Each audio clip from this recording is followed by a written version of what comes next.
আলহামদুলিল্লাহ, আমি ভালো আছি। আজকে topics narration part 2। Narration part 1 এ বেসিক সম্পর্কে ধারণা দেওয়া হয়েছে। ন্যারেশন পার্ট 2 তে কিভাবে অ্যাসার্টিভ সেন্টেন্সের থেকে একদম এক্সক্লেমেটরি সেন্টেন্স পর্যন্ত পরিবর্তন করতে হয় সে সম্পর্কে ধারণা দিব। আমাদের পার্ট 1 এ অ্যাসার্টিভ সেন্টেন্সে ধারণা দেওয়া হয়েছে। এবার আমাদের পার্ট 2 শুরু হবে ইন্টারগেটিভ সেন্টেন্স থেকে। ইন্টারগেটিভ সেন্টেন্সে কি কি থাকলে আমাদের ডিরেক্ট থেকে ইনডিরেক্ট করতে হয় সে সম্পর্কে ধারণা দেওয়া হবে। তো চলো আমরা শিখি এই ইন্টারগেটিভ সেন্টেন্সে রুলস কি মানতে হবে। তোমাকে রুলস জানতেই হবে। এই 5টি রুলস যদি জানা থাকে তাহলে তুমি ইন্টারগেটিভ সেন্টেন্সে তুমি ন্যারেশন করতে কখনো ভুল করবে না। দেখো, তাহলে ইন্টারগেটিভ সেন্টেন্সে আমরা কি জিনিস পরিবর্তন করব, অর্থাৎ ডিরেক্ট থেকে যখন আমি ইনডাইরেক্ট নারেশন করতে যাব তখন আমাকে কতটা ফেস করতে হবে এটাকে জানতে হবে। যে রিপোর্টেড স্পেসে যদি অর্থাৎ রিপোর্টেড শেষে প্রশ্নবোধক চিহ্ন থাকে, রিপোর্টেন্স ভার্ব যদি সে বা সেই টু এবং সেই বা সেই টু এর পরিবর্তে আমরা আজ বা আস্ট বসাতে হবে। রিপোর্টেড স্পেসে যদি অক্সিলারি ভার্ব দিয়ে শুরু হয় তাহলে ইনভার্টেড কমা তুলে দিয়ে ইফ বসাতে হবে। তারপরে আসি রিপোর্টেড স্পেসে যদি ডব্লিউএস কোশ্চেন যদি থাকে তাহলে দেখো কি বলি, who, what, when, where, why, which, how ইত্যাদি এর যে কোনো একটি দিয়ে শুরু হয় তবে ইফ না বসিয়ে ডব্লিউএস কোশ্চেনটি অপরিবর্তিত থাকবে। অর্থাৎ টেন্স এবং পার্সন সব আগের নিয়ম অনুসারে পরিবর্তন করতে হবে। তাহলে আমরা আগেই তো শিখেছি যে কিভাবে পরিবর্তন করা হয় টেন্স এবং পার্সন, সেই সব আগের নিয়ম অনুসারে পরিবর্তন করতে হবে। তাহলে ইন্টারগেটিভ সেন্টেন্সে আমাদের ডিরেক্ট থেকে ইনডিরেক্ট করতে গেলে কি পরিবর্তন করতে হবে সেটা আমাদের জানা থাকবে। এই 5টি রুল যদি তোমার ভালো জানা থাকে তাহলে তুমি ইন্টারগেটিভ সেন্টেন্সে কখনোই ভুল করবে না। এটা মনে রাখার বিষয় যে এই 5টি রুলস আমাকে একদম সহজ ভাষায় আমি লিখেছি এবং সাজিয়েছি তোমাদের সুবিধার জন্য। তুমি চেষ্টা করো এই রুলস গুলো তুমি মানো এবং দেখে পড়ো, তাহলে কখনোই তুমি ভুল করবে না। তাহলে আমরা কিছু এক্সাম্পল যদি দেই তাহলে কিভাবে পরিবর্তন করব, ডিরেক্ট থেকে ইনডিরেক্ট করতে হয় ইন্টারগেটিভে সে সম্পর্কে আমরা কিছু পরিবর্তনের নিয়ম দেখব। এক্সাম্পল দেওয়া হয়েছে, দেখি আমরা সলিউশন করি আমাদের শর্ত অনুসারে। দেখো, he said to me are you will, এখানে আমাদের কি দিয়ে শুরু হয়েছে, অক্সিলারি ভার্ব দিয়ে কিন্তু শুরু হয়েছে। তাহলে আমাদের দেখো, তাহলে আমরা কি লিখবো, সেড টু। তাহলে এখানে কি লেখা আছে, হি সেড টু পরিবর্তে আমরা কি বসাবো জানো, আস্কড। আস্কড মি ইনভাইটেড, অর্থাৎ এখানে ইনভাইটেড কমা, ইনভাইটেড কমার পরিবর্তে আমরা কি বসাবো, ইফ বসাবো। ইফ বসাবো কারণ এখানে আমাদের কি দিয়ে শুরু হয়েছে, অক্সিলারি ভার্ব। আমাদের শর্ত ছিল অক্সিলারি ভার্ব দিয়ে যদি শুরু হয় তাহলে ইনভাইটেড কমার পরিবর্তে ইফ বসাতে। আচ্ছা, তারপরে কি আছে, ইউ। ইউ কোন পারসন, সেকেন্ড পারসন। আমরা জানি সেকেন্ড পারসন কার কাছে যায়, রিপোর্টেড ভার্বের অবজেক্টের কাছে। সেকেন্ড পারসন সবসময় সেকেন্ড পারসন কি অবজেক্টের কাছে যাবে। অবজেক্টে কি আছে আমার, মি। এই মি সাবজেক্ট কি, আই। তারপরে আর, আর এর টেন্স অনুসারে আমাদের পরিবর্তন হবে। প্রেজেন্ট টেন্স থাকলে পাস্ট টেন্স, তাহলে আর এর পাস্ট টেন্স ওয়াজ, ওয়াজ ইল। শেষ। একইভাবে Nirob said to me have you done the sum, তাহলে আমাদের এটা কি একই নিয়ম, নীরব সেই টু পরিবর্তে আমাদের আস্কড বসাতে হবে, আস্কড মি ইনভাইটেড কমা, কারণ এখানে অক্সিলারি ভার্ব দিয়ে শুরু হলে ইনভাইটেড কমার পরিবর্তে ইফ বসাতে হয়। সাবজেক্ট কি আছে আমার, ইউ। ইউ কার কাছে যাব, অবজেক্টের কাছে। অবজেক্ট কি আছে, আই। আই এর সাবজেক্ট কি, মি। এখানে কি আছে, হ্যাভ। হ্যাভ হলে হ্যাড হয়ে যাবে, হ্যাড যা আছে তাই, ডান দ্য সাম। তারপরে বলা হয়েছে কি, I said to him inverted comma will you do the work. এটাও কিন্তু আমার কি দিয়ে শুরু হয়েছে, অক্সিলারি ভার্ব দিয়ে শুরু হয়েছে। তাহলে এখানে কি লেখা আছে, সেড টু। এটা পরিবর্তে আমরা কি বলবো, তাহলে I asked me him inverted কমার পরিবর্তে ইফ সেকেন্ড পারসন অবজেক্টের কাছে হিম, হিমের সাবজেক্ট কি আই, এই হিমের সাবজেক্ট হি, তাহলে হি। উইল, উইলের আমরা যদি লিখি উইল তাহলে আমাদের কি হবে উইল উড লিখতে হয়, উড টেন্স অনুসারে পরিবর্তন, উড ডু দ্য ওয়ার্ক। পরেরটা দেখেও he said to me inverted comma what are you doing, তাহলে আমাদের কোশ্চেন দিয়ে কিন্তু এটা শুরু হয়েছে, এটা কিন্তু ডব্লিউএস কোশ্চেন দিয়ে যদি শুরু হয় তাহলে আমরা কি করব, আমাদের এই পরের অংশ কিন্তু সব ঠিক, শুধু এখানে পরিবর্তন হয়। দেখো হি সেড টু, অর্থাৎ এখানে লিখবা হি সেড টু পরিবর্তে আমরা কি বসাবো আস্কড মি, তখন কিন্তু ইনভার্টেড কমার পরিবর্তে ইফ হবে না, কারণ কি এখানে আমাদের কোশ্চেন ওয়ার্ডটা আছে, তাহলে আমাদের কি বসাতে হবে অপরিবর্তিত, মানে কোনো পরিবর্তন হবে না, তাহলে কি আছে হট, হটই থাকবে হট। আমাদের সাবজেক্ট ধরতে হবে, তারপরে ইউ আছে, তারপরে ইউএলএস সাবজেক্ট, এই ইউ কোন person second person, second person কার কাছে যাবে এই যে অবজেক্টের কাছে, অবজেক্টে কি আছে মি, মির সাবজেক্ট কি আই। তারপর আমাদের ভার বসাও, এখানে কি আছে আর আছে পাস্ট টেন্স, তাহলে ওয়াজ ডুইং, টেন্স অনুসারে পরিবর্তন। To me did you want, তাহলে আমাদের পরিবর্তন করি হি সেই টু পরিবর্তে আস্কড মি, ইফ ইনভাইটেড কমার পরিবর্তে ইফ, এখানে ডিড আছে অক্সিলারি ভার্ব, এখানে আমাদের সাবজেক্ট ইউ, সেকেন্ড পারসনের কাছে যাবে অবজেক্টের কাছে, অবজেক্ট আমার মি আছে, মির সাবজেক্ট কি আই। এখন আমাদের সাবজেক্ট অনুসারে পরিবর্তন করতে হয়, এখানে ডিড আছে তাহলে আমার এখানে পাস্ট টেন্স আছে, পাস্ট টেন্স দেখলে পাস্ট পারফেক্ট টেন্স হয়, তাহলে আই হ্যাড ওয়ান্ট। তাহলে আমরা দেখো কিভাবে পরিবর্তন করতে হয়, ইন্টারগেটিভ সেন্টেন্সে কিভাবে আমরা ডিরেক্ট থেকে ইনডাইরেক্ট ন্যারেশন করতে পারি, শর্ত অনুসারে সবগুলি কিন্তু রুলস অনুসারে পরিবর্তন করা হয়েছে। তাহলে আমরা কি পাঁচটি রুল যদি তোমার ভালো জানা থাকে তাহলে তুমি ন্যারেশন সুন্দরভাবে সলিউশন করতে পারবে, এটাই শর্ত। অর্থাৎ তোমাকে সেন্টেন্সটা যদি ভালো জানা থাকে, রুলস যদি ভালো জানা থাকে তাহলে তুমি সুন্দরভাবে ন্যারেশন পরিবর্তন। ইম্পারেটিভ সেন্টেন্স ডিরেক্ট থেকে কিভাবে ইনডাইরেক্ট ন্যারেশন করতে হয় সে সম্পর্কে আলোচনা করা হয়। এই পাঁচটি রুলস আবার সেই মোটামুটি পাঁচটি রুলস করেছি একদম সহজ ভাষা দিয়ে, এবং বোঝার ক্ষেত্রে কিভাবে কি করতে হয়, ডিরেক্ট থেকে কিভাবে আমরা ইনডাইরেক্ট ন্যারেশন করতে পারি সেই সম্পর্কে এই রুলস বলা হয়েছে। এই রুলসগুলো যদি তোমার জানা থাকে ভালো, তাহলে তুমি ইম্পারেটিভ সেন্টেন্সগুলো কিভাবে পরিবর্তন করতে হয় সে সম্পর্কেও তুমি বুঝতে পারবে। তাহলে দেখো কি করতে হয় বা কি থাকে।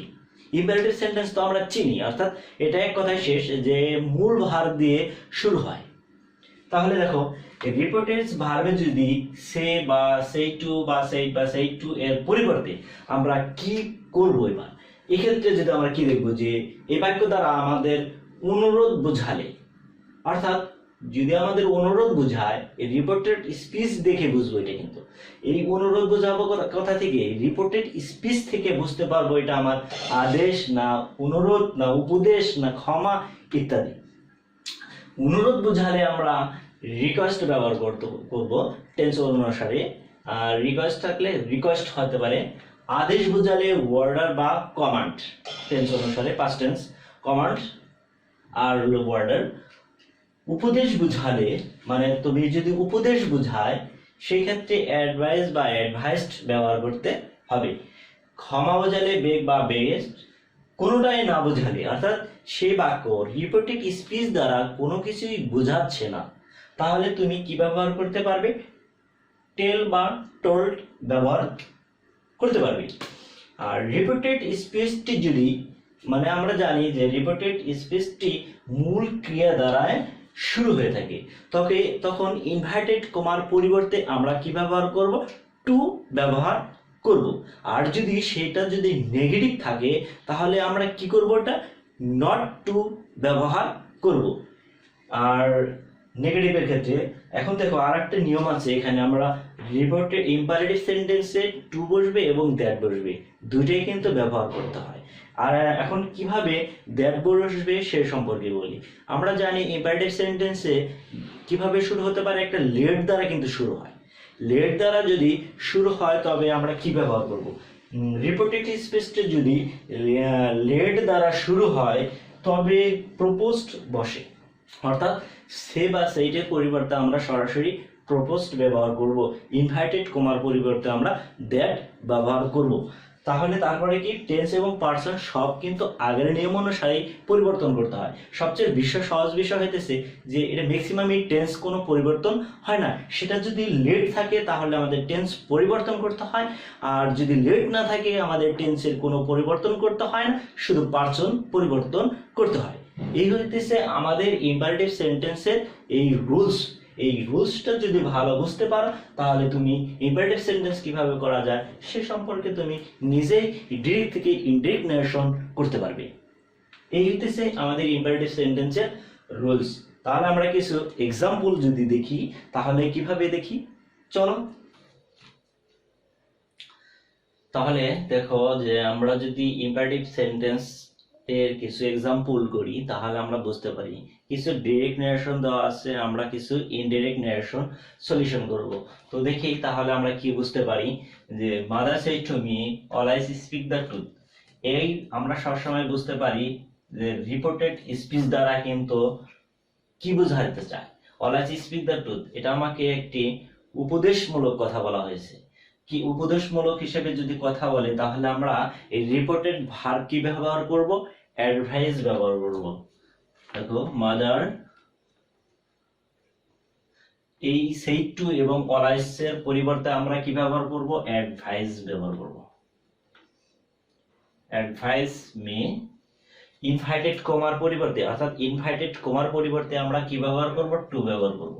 টুর পরে কোনো অর্থাৎ টুর পরে যে অংশ আছে পুরো অংশই বসতে হবে, অর্থাৎ টেন্সের কোনো পরিবর্তন হয় না টুর পরে। স্পিক দা, শেষ। একইভাবে said to me please lend me some money. তাহলে দেখো তো এই রিপোর্টেড স্পিচ দ্বারা আমি কি বোঝাতে চাই, প্লিজ ল্যান্ড মি সাম মানি। এখানে প্লিজ প্লিজ থাকতে পারে, কাইন্ডলি থাকতে পারে, এটা একটা কি অনুরোধমূলক কথা। প্লিজ ল্যান্ড মি সাম মানি এটা অনুরোধমূলক কথা ব্যবহার করা হয়েছে। তাহলে আমরা রিপোর্টেড ভার্ব হিসেবে কি ব্যবহার করব, যদি আমরা জানি অনুরোধ বোঝালে সেটা আমাদের কি বোঝায়, রিকোয়েস্ট বসে। কি রিকোয়েস্ট পাস্ট ফর্ম হবে কিন্তু। Are inverted comma, request me, invited কমার পরিবর্তে কি বসবে, টু বসবে। তখন কিন্তু এই প্লিজ আর হবে না, এই প্লিজ দ্বারা কিন্তু রিকোয়েস্ট বোঝানো হয়েছে, যে সেই টু এবং প্লিজ এই তিনটা জিনিস মিলে কিন্তু এই একটা রিকোয়েস্ট বসায়।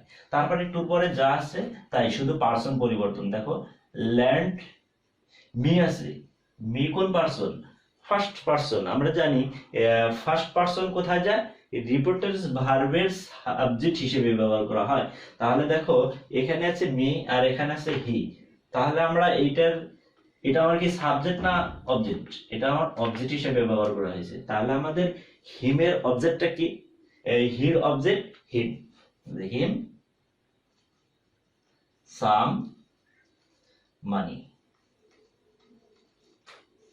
শেষ। তারপরে দেখো আরেকটা বলা হয়েছে যে the teacher said to me, the teacher said to Meena read the book. এখন ছাত্র অর্থাৎ আমরা এটা কি বলতে, এই রিড দ্য বুক এটা কি করছে, একজন ছাত্রকে টিচার কি দিছে, আদেশ দিছে। তাহলে আমরা যদি আদেশ দেয় তাহলে কি হিসেবে ব্যবহার করি, রিপিটেড ভার্ব হিসেবে আমাদের কি ব্যবহার করতে হবে, অর্ডার ব্যবহার করতে হবে। The teacher order Mina. তাহলে আমাদের কি বলছি, ইনভাইটেড কমার পরিবর্তে কি বসবে, শুধু টু বসবে, আর যা আছে তাই। রিড দ্য বুক।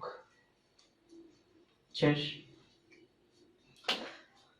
আচ্ছা, এখন দেখো আবার বলছে যে father said to me do not run in the চান। তাহলে এখানে কি বোঝা হয়েছে যে do not run in the sun. এটা কিন্তু আমাদের রিপোর্টের স্পিচ দ্বারা কিন্তু এটা কি একটা অ্যাডভাইস মূলক কথা বলা হয়েছে। তাহলে আমরা জানি যে এখানে যদি অ্যাডভাইস মূলকের কথা থাকে বা উপদেশমূলক কথা থাকে তাহলে আমাদের রিপোর্টের ভার্ব হিসেবে কি ব্যবহার করব? অ্যাডভাইস ব্যবহার করব। দেখো ফাদার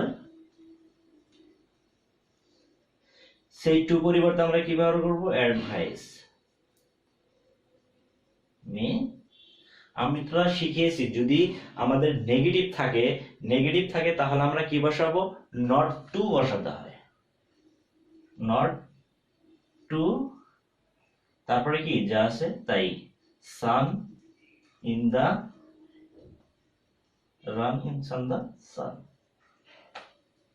শেষ। একইভাবে আবার আসো যে Rima said to me come here. অর্থাৎ এখানে দেখো এখানে কি রিপোর্টেড স্পিচ দ্বারা আমরা কিছু বুঝতে পারি যে কাম হিয়ার এখানে আদেশ না উপদেশ না কোনো কিছু বোঝায়নি।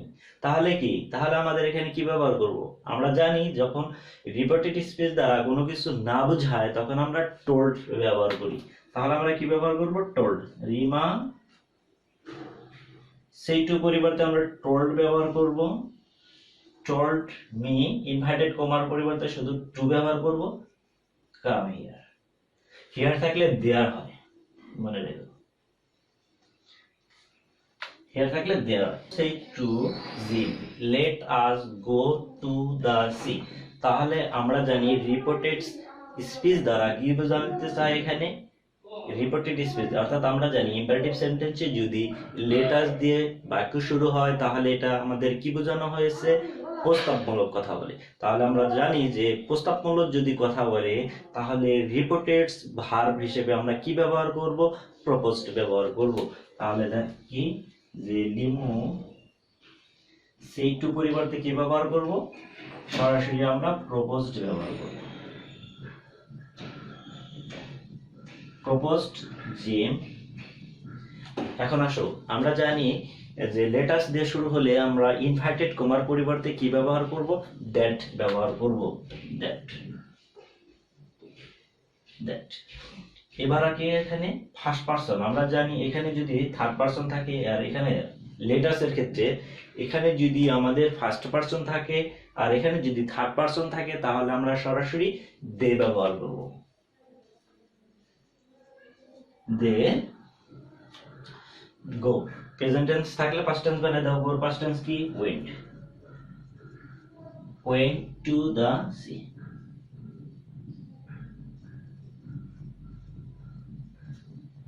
লেটস থাকলে কিন্তু এটা কিন্তু টেন্স এবং পার্সন উভয়ই কিন্তু পরিবর্তন করতে হবে, মনে রাখবা। দ্যাট অর্থাৎ আমরা একটা জিনিস মনে রাখবা, লেটাস দ্বারা একটা জিনিস মনে রাখতে হবে এখানে কিন্তু টেন্স এবং পার্সন দুটোই কিন্তু পরিবর্তন করতে হয়। আমরা জানি শুধু টুর ক্ষেত্রে অর্থাৎ যদি আমরা ইনভার্টেড কমার পরিবর্তে যখন টু ব্যবহার করব তখন আমাদের টেন্সের কোনো পরিবর্তন হয় না। আর লেটাস যদি শুরু হয় তাহলে আমাদের কি করতে হবে? টেন্স এবং পার্সন দুটি পরিবর্তন করতে হয়। আরেকটা বলছি কি, said to, he said to them, let us go out for a week, a walk। তাহলে আমাদের কি হবে এখানে দেখো, তাহলে এটাও কিন্তু let us বোঝানো হয়েছে, তাই না? যে এখানে প্রস্তাব বোঝানো হয়েছে যে let us go out for a walk, এটা কি একটা প্রস্তাবমূলক। তাহলে আমরা জানি সেই টু পরিবর্তে কি বসাবো? যে he proposed them, ইনভার্টেড কমার পরিবর্তে কি হবে? দ্যাট কিন্তু ঠিকই হবে, দ্যাট। এটা কি এখানে আমার কিন্তু দুটোই কি থার্ড পারসন, তাহলে আমাদের এখানে কি ফার্স্ট পারসন। তাহলে আমরা তো জানি যে এখানে যদি ফার্স্ট পারসন এবং এখানে যদি থার্ড পারসন থাকে তাহলে সবসময় আমাদের কি হবে? দে হবে। দে দে গোর পাস্ট টেন্স কি? Went. Went out for a walk. এই মোটামুটি হইতেছে আমাদের ইম্পারেটিভ সেন্টেন্সের রুলস এবং এক্সাম্পল অনুসারে আমাদের যতটা সম্ভব বোঝানো। তোমরা যদি একটু ভালো রুলস করো, ভালোভাবে রুলসগুলো পড়ো, তাহলে ইম্পারেটিভ সেন্টেন্স তোমরা সুন্দরভাবে বুঝতে পারবে। তোমরা আরো সলিউশন করো, যত পারো সলিউশন করো, 100% শিওর থাকতে পারবে আর যে এই আমাদের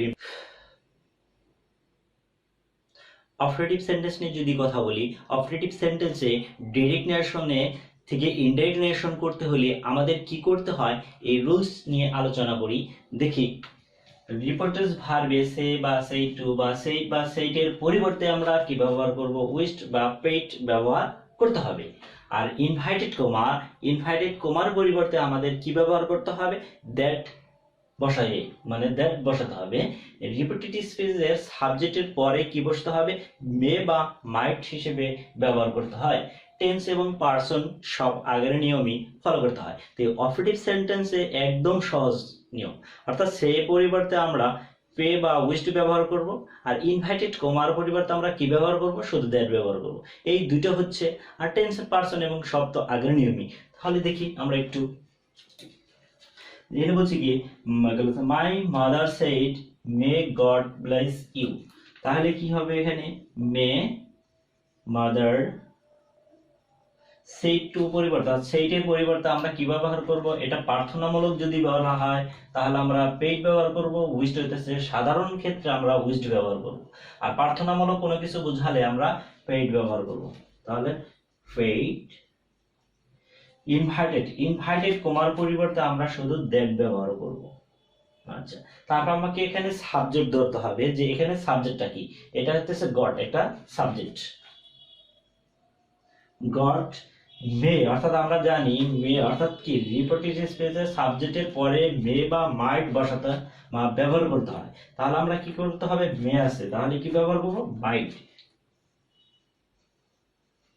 মাইট প্লিজ ইউ আছে, কোন পারসন, সেকেন্ড পারসন, অবজেক্টের কাছে যাবে।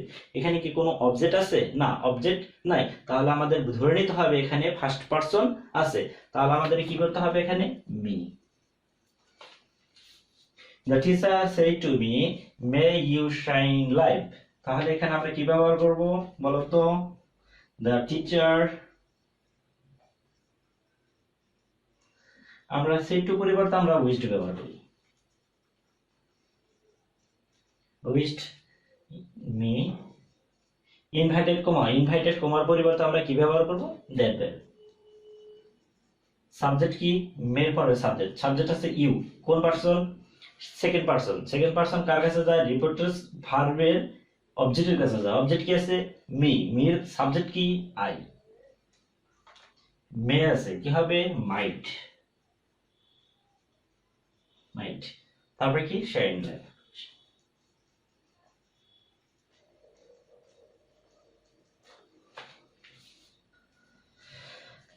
He said long live the king.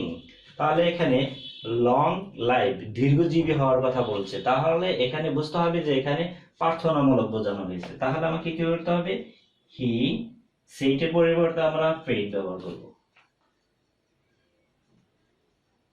Invited Kumar পরিবর্তে দ্যাট।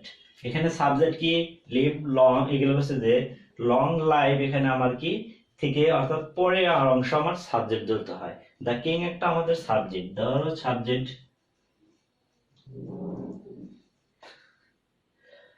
রিপোর্টেড স্পিচের সাবজেক্টের পরে কি বসাতে হয়, মে বা মাইট বসাতে হবে। তাহলে আমাদের কি করতে হবে, মাইট লিভ লং লাইফ। এই হইতেছে আমাদের অপারেটিভ সেন্টেন্সের নিয়ম এবং কিছু উদাহরণ, সব একই নিয়ম।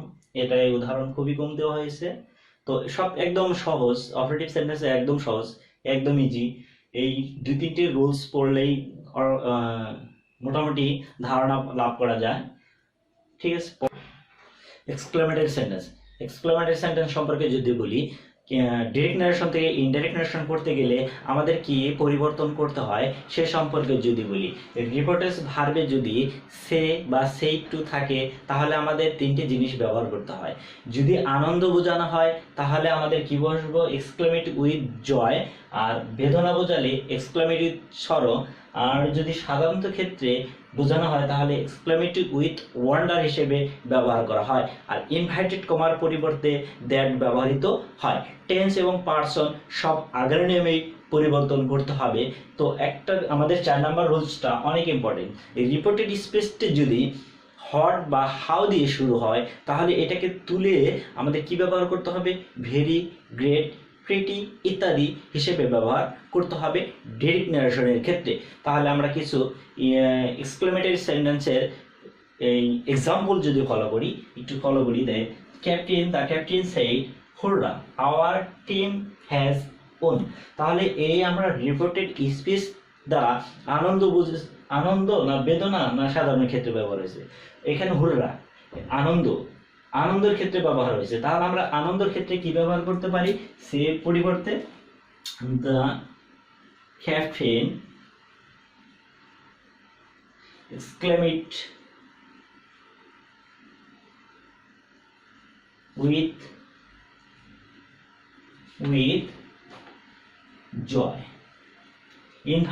ইনভাইটেড কমার পরিবর্তে কি ব্যবহার করব, দ্যাট। সাবজেক্ট, এবার আসো এই হুররা কিন্তু পরিবর্তন শেষ, হুররা সেইট এবং হুররা পরিবর্তে আমরা এক্সক্লেমেট উইথ জয় পর্যন্ত ব্যবহার করেছি।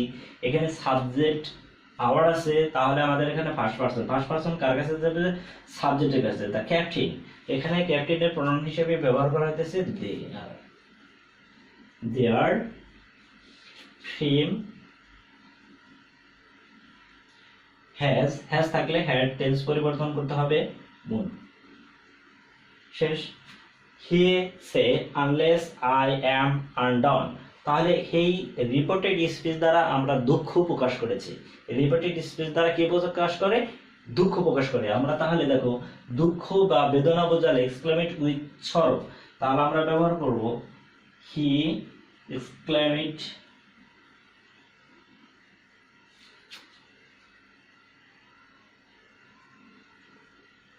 With sorrow. ইনভার্টেড কমার পরিবর্তে কি ব্যবহার করতে হবে, দ্যাট ব্যবহার করতে হবে, দ্যাট। তারপরে কি, সাবজেক্ট আই, ফার্স্ট পারসন কার কাছে যাবে, সাবজেক্ট কি আছে, হি, বসাও হি। এম আছে, পাস্ট টেন্স ওয়াজ, আনডাউন। শেষ। এবার 3 নম্বরটা ফলো করো। He said what a nice bird it is. তাহলে আমরা যদি আসি যে 4 নম্বর রুলসটা, এই রিপিটেড স্পেসটি হট দিয়ে শুরু হয়েছে, আমার কি হট দিয়ে শুরু হয়েছে, তাহলে হটের পরিবর্তে কি ব্যবহার করব, ভেরি। তাহলে আমরা এটা কি আনন্দ, যেমন what a nice bird it is, এটা কিন্তু একটা আনন্দমূলক কথা বলা হয়েছে। তাহলে আমরা কি ব্যবহার করতে পারি, exclaimed with joy. He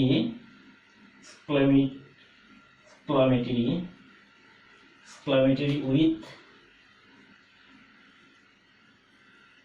joy।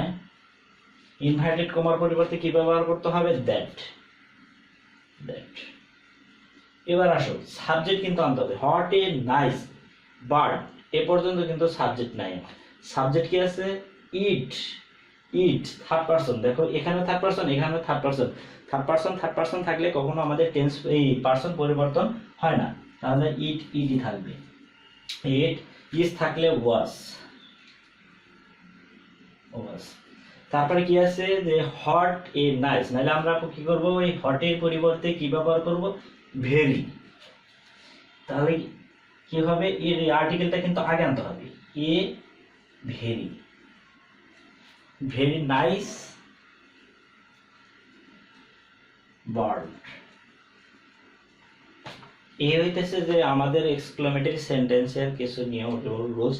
এবং 4 নাম্বার রিপিটেড স্পেসটি হট এবং হাউ, একই নিয়ম একই রুলস ফলো করলে মোটামুটি ধারণা পাওয়া যায়। তাহলে আমরা এক্সক্লেমেটরি সেন্টেন্সে বেশ ধারণা লাভ করিলাম। অর্থাৎ অ্যাসার্টিভ থেকে এক্সক্লেমেটিভ সেন্টেন্স পর্যন্ত আমাদের যে নিয়ম এবং রুলস শেখানো হয়েছে, আমি যতটা সম্ভব তোমাদের সামনে সহজ ভাষায় বলার চেষ্টা করেছি এবং নিয়মগুলো ঠিক একইভাবে লেখার চেষ্টা করেছি। তো তোমাদের কাজ থাকবে একটু দেখে নোটবুক করার চেষ্টা করো। আর আমি অর্থাৎ এসআইটি থেকে এক্সক্লেমেটিভ সেন্টেন্সে আমরা কোথায় কি বসে আমি একটা সুন্দর ছক দিব। তো ওই ছকটা যদি তোমার মনে থাকে তাহলে আমি মনে করবো যে তোমাদের ন্যারেশন কখনোই ভুল হওয়ার সম্ভাবনা থাকবে না। আমার এটা আত্মবিশ্বাস। তুমি যদি মন দিয়ে যদি শিখে থাকো তাহলে তুমি কখনোই ন্যারেশনে ভুল করতে পারবে না। এটা তুমি যদি সিঙ্গেল ন্যারেশনটা তোমার ভালো জানা থাকে তাহলে তুমি কিন্তু প্যাসেজ ন্যারেশন করতে সহজ হবে। আগে তুমি সিঙ্গেল ন্যারেশন করো, প্যাসেজ ন্যারেশন কিন্তু অটোমেটিক তুমিই করতে পারবা। প্যাসেজ ন্যারেশনটা আমি সম্পর্কে বলবো, একটু ধারণা দিব পরে। প্যাসেজ ন্যারেশন তুমি অ্যাসার্টিভ সিঙ্গেল ন্যারেশন থেকে প্যাসেজ ন্যারেশন করতে সুন্দরভাবে নিজেই করতে পারবে।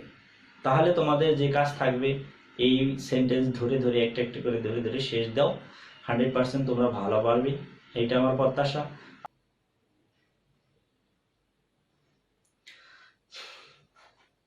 ন্যারেশনের সর্বশেষ ধাপ অর্থাৎ অ্যাসার্টিভ থেকে এক্সক্লেমেটিভ সেন্টেন্সে যে আমরা করেছি সেই সংক্ষিপ্ত সারাংশটাই তোমাদের সামনে তুলে ধরছি। দেখো, আমাদের অ্যাসার্টিভ থেকে এক্সক্লেমেটিভ সেন্টেন্সে কি কি ব্যবহার করতে হয়। দ্যাট বসানোর কৌশল, যে সেন্টেন্সের বানানে আই আছে তাদের বেলায় দ্যাট বসাতে হয় না। সেন্টেন্স কয়টি? 5টি। যে সেন্টেন্স বানানে আই থাকবে সেটা দ্যাট বসবে না। কোন সেন্টেন্সে কি কনজাংশন বসাতে হয় সে সম্পর্কে নিচে আমি ছক দিয়েছি, দেখো একটা ছক। যে অ্যাসার্টিভ সেন্টেন্স কি আছে, অ্যাসার্টিভ সেন্টেন্স কনজাংশন হিসাবে দ্যাট বসে, অর্থাৎ এটা ইনভার্টেড কমা, কিন্তু সবটি কিন্তু ইনভার্টেড কমার পরিবর্তে ব্যবহার করা হচ্ছে। আর ইন্টারগেটিভ, দেখো ইন্টারগেটিভ বানানে কিন্তু আই, তাহলে আমাদের শর্ত ছিল কি, যে সেন্টেন্সে আই বানান থাকবে মানে আই দিয়ে থাকবে তার সেই ক্ষেত্রে দ্যাট বসবে না। ইফ এবং ডব্লিউএস কোশ্চেন ইম্পারেটিভ সেন্টেন্সে টু ব্যবহার করতে হয়। আর এই দ্যাটটা দিয়েছি শুধু লেটের ক্ষেত্রে, লেটের ক্ষেত্রে আমরা শুধু দ্যাটটা ব্যবহার করব। আর প্রত্যেকটি ক্ষেত্রে কিন্তু টু হবে। কম্পারেটিভ সেন্টেন্সে দ্যাট বসে, আর এক্সক্লেমেটিভ সেন্টেন্সে কি বসাতে হবে? দ্যাট বসাতে হবে। এই হইতেছে আমাদের ন্যারেশনের সর্বশেষ একটি সারাংশ তোমাদের সামনে তুলে ধরলাম। তো আশা করি তোমরা সুন্দরভাবে ন্যারেশন গুছিয়ে নিবে নিজে নিজে। ন্যারেশন পার্ট 1 থেকে 2 পর্যন্ত যে তোমাদের সামনে আলোচনা করেছি সেই আলোচনা পরিপ্রেক্ষিতে তোমরা সুন্দর করে নোট খাতায় তুলে রাখো। আশাবাদী তোমরা ন্যারেশনে অনেক সুন্দর করতে পারবে, অনেক ভালো করতে পারবে। আর আরো বলি যে আমাদের যে সিঙ্গেল ন্যারেশন আছে, সিঙ্গেল ন্যারেশনটা যদি তোমার ভালো জানা থাকে তুমি কিন্তু প্যাসেজ ন্যারেশনে কোনো তোমার সমস্যা হবে না। প্যাসেজ ন্যারেশন এবং সিঙ্গেল ন্যারেশন একদমই ইজি। এই প্যাসেজ ন্যারেশন, সিঙ্গেল ন্যারেশন জানা থাকলে তুমি প্যাসেজ ন্যারেশন নিজে নিজে করার চেষ্টা থাকবে, একটু কিছু ভিন্ন নিয়ম একটু 2-4টা দেখলেই হয়ে যাবে। তো সর্বশেষ শেষে আলোচনা করি বা শেষে বলা যায় যে আমরা যে সেন্টেন্স থেকে শিখেছি বা ন্যারেশন শিখলাম, পরবর্তী যদি গ্রামারে যদি কারো আমি তুলে ধরেছি, জানি না হয়তো কখনো ভুল ত্রুটি হয়ে থাকে তাহলে আমার ক্ষমার দৃষ্টিতে দেখবে। আর সর্বশেষ কথা হচ্ছে যে তোমরা তোমাদের যে গ্রামার যে সমস্যা যদি থাকে তাহলে কমেন্ট করে জানাও যে কি গ্রামার পরবর্তী ক্লাসে নিতে হবে। তো আমি আশা করি তোমাদের যে কমেন্ট করবে এবং শেয়ার দিবে এবং লাইক দিয়ে সবার মাঝে প্রচার করে দিবে।